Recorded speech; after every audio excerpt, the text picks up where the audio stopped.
महाराष्ट्रामध्ये इयत्ता 1ली ते 5वी मराठी माध्यमातील शाळांमध्ये हिंदी भाषा सक्तीने शिकवण्याच्या निर्णयाविरोधात democratic youth federation of India DYFIच्या वतीने तीव्र निषेध व्यक्त करण्यात आला। हा निर्णय महाराष्ट्राच्या भाषिक आणि सांस्कृतिक अस्मितेवर आघात करणारा असून तो राज्यघटनेतील मूल्याशी विसंगत असल्याचा युवा महासंघाने स्पष्ट केले आहे। हिंदीसह सर्व भाषांचा सन्मान आहे, परंतु सक्ती नाही।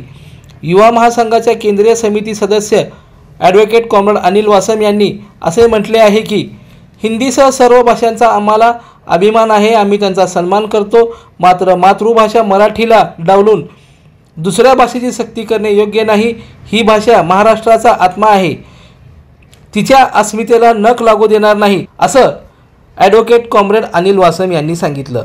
आताच सोलापूरचे निवासी उपजिल्हाधिकारी यांना DYFIच्या वतीने सध्या महाराष्ट्रामध्ये जी हिंदी भाषेची सक्ती केली जाते त्याच्या विरोधात या ठिकाणी आमच्या शिष्टमंडळाच्या मार्फत निवेदन दिलेलं आहे। सरकारपुढे आमचं एकच मागणं आहे, महाराष्ट्रातल्या मराठी भाषिकांच्या अस्मितेला तुम्ही नख लावू नका आणि हिंदीची सक्ती करू नका। प्रत्येक मराठी माणसाला त्यांच्या पाल्यांना मातृभाषेतूनच शिक्षण मिळालं पाहिजे आणि त्या मुलांचा सर्वांगीण बौद्धिक विकास होण्यासाठी मराठी भाषेपेक्षा दुसरी कोणती भाषा सुकर नाही असं आमचं म्हणणं आहे।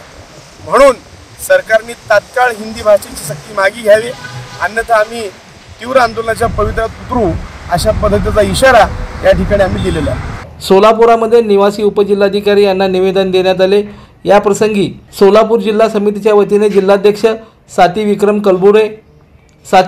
कलबुर्गी यांच्या नेतृत्वाखाली शिष्टमंडळाने निवेदन सादर केले। शिष्टमंडळामध्ये विक्रम कलबुर्गी, अनिल वासम, दत्ता चव्हाण, बाळकृष्ण मल्याळ, विजय हरसुरे, अमित मंचले, सनी आमाटी, किशोर झेंडेकर, पांडुरंग मेहत्रे आदींचा समावेश होता।